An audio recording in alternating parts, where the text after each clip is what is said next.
Good day, everyone. Welcome back to BAM Sports TV, space where you get the ultimate sporting experience. So, back with another video, folks. Promise you that a video for a long time, people, but a whole lot has been happening in the football space, so didn't get a chance to do the video, but yeah, gonna drop it tonight or whenever you're watching this video. Please remember to hit the like button, share your thoughts on the comment section. Subscribe if you're new, people. A lot of you guys watching the video, but you're not subscribing to the channel. And you now hit the like button, people. So you don't know want to grow the platform. So smash up the like button. So we are talking about the Pfjl, Professional Football Jamaica Limited. That's the company that's responsible for the marketing and commercialization of the reign of the Jamaica Premier League. So we're gonna talk about that company, the makeup of it, their roles, and also they had their annual general meeting and elected new officers for different positions. So we're going to get into that. So firstly, so this organization is responsible for the marketing and commercialization of the Premier League. They have a memorandum of understanding with the JFF. The JFF still runs the league. So in terms of approving venues, approving player registration, player transfer, setting fixtures, appointing match officials, dealing with disciplinary issues, all of those stuff still falls under the remit of the Jamaica Football Federation. But the memorandum allows the PFJL to, do the marketing, commercialization, seek sponsorship, deal with club payments and stuff like that. So the PFJL is a body that is owned by the clubs. So all 14 Premier League clubs have one member who is a director of the Pfjl. So they are the ones that make the decisions regarding how the company functions, how the money is spent from a policy perspective. And then you have a team now who reports to that board, which is like an executive team. So they have a chairman who is Chris Williams and the CEO Owen Hill, and they have other members of staff. As everyone knows, Avery Campbell was in charge of marketing and sponsorship. She's no longer there anymore. And then you have Stevie Douglas, who's in charge of operations. So they pilot some of the projects where you see the activation that happens at games, playoffs. They are the ones that manage that whole process and everything. So that's what they do. And they also seek sponsorship for the clubs. Now, how the sponsorship is done is they have they have a profit sharing model. So whenever a sponsor comes on board and inputs money or some form of kind in the Premier League, it goes into a pool and it's shared up equally amongst all clubs. So you realize that some clubs have logos on their jersey, some doesn't. That's because they don't have enough sponsors for all the clubs. But whenever sponsorship money comes in, it goes into a pool, and when they have a profit, then pay out an amount to each clubs.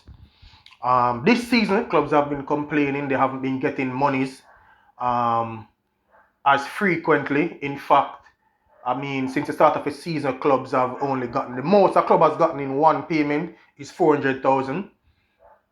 So clubs have been complaining about that. They also are in charge of the TV rights, so they are the one that strike the deal with the different sponsors, television being one of them. They also are responsible for paying the match officials, so the referees, match commissioners, match assessors. They are the ones that pay those persons out of revenue that they generate through sponsorship. Prior to this season, they would have host games like feature games, but they don't do that anymore. The clubs are the ones who are hosting the feature games. And so each home club would have to be responsible for the game day activities, ambulance, music, and not music, like sound system, so that information can be announced, match announcer, ball kids, balls, reaction for referees, etc. All those of venue, security, all them stuff that the home teams are the ones that are responsible for that. So they are the ones who have to prepare for that and know that when they are televised games, the PFJL provides a subsidy to the hosting clubs to help offset that cost. You know, the production of a proper.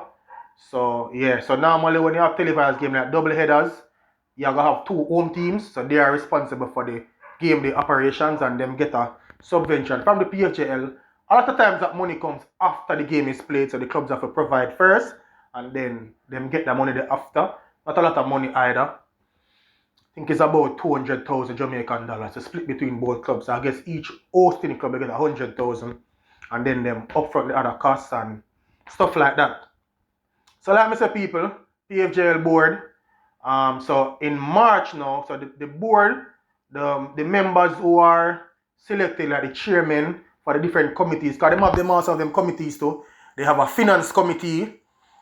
They are the ones that approve payments out of the company and monitor the finances of the company. They have a marketing committee.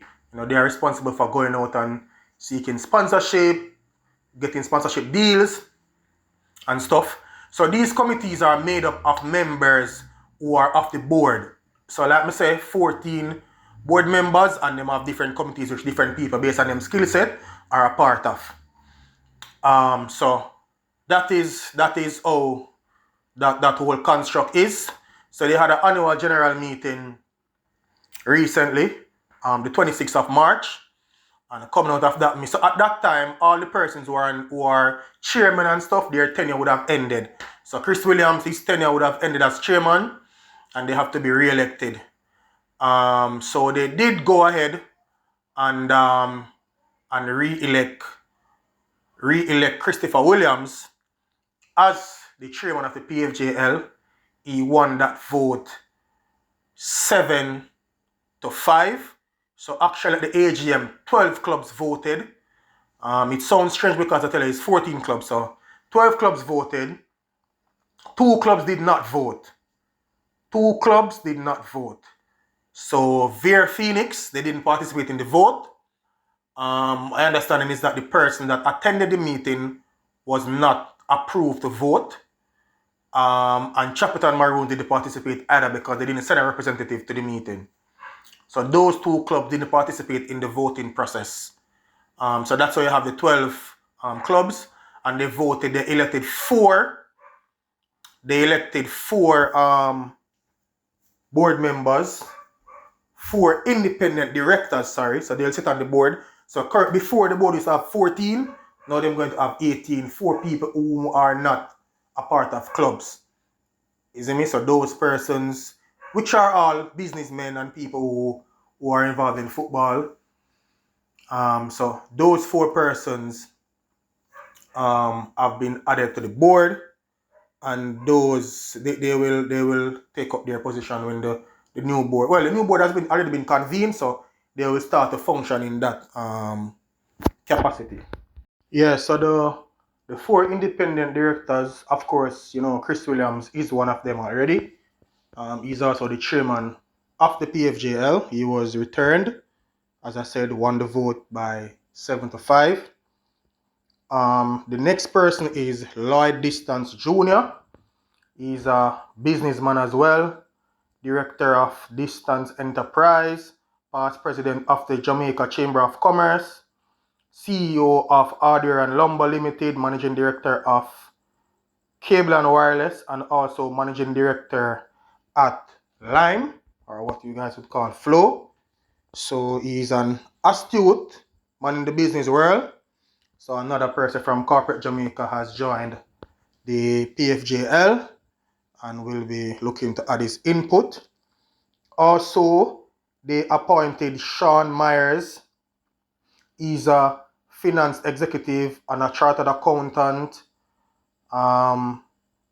So he's another person that they have added to the team. Has more than 15 years experience in finance, business development, and has worked in Jamaica, North America, and Latin America, as well as the Caribbean. So he's really versed in the financial world, real estate, and those stuff. So another person from corporate Jamaica said has been added. And the third person is Mark Chisholm. Actually, Mark Chisholm is the person that Chris Williams defeated in the chairmanship race, if you would call it that. He got 5 votes and Chris got 7. So Mark Chisholm is currently the Chief Revenue Officer at Sagicor Life. Has been in the financial sector for a number of years. Who is a postgraduate diploma in marketing and sales from University of West Indies. Also had schooling overseas, completed his master's at the New Orleans University. So he's also a person that has joined. People remember him. He was the one that was at the press conference when they did the launch, when Sagicor reaffirmed their sponsorship to the Pfjl.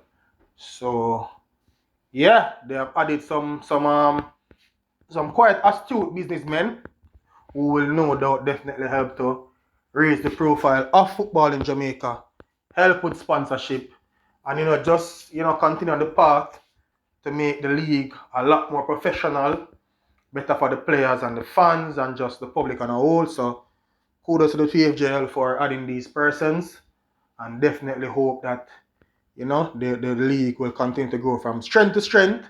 They'll get more sponsors and be able to make more payments to clubs, and players can receive better salaries, and the football officials can be paid. Don't want to have another repeat of what happened recently. So yeah, most definitely looking forward to that and hoping that the football can continue to improve. Next up, so the final bit of information on this. So Rudolph Speid of Cavalier was the chairman of the finance committee for the Pfjl. His tenure also ended, and he didn't seek re-election. So he's no longer the chairman of the finance committee for the Pfjl. He didn't seek re-election in an effort to focus on other duties.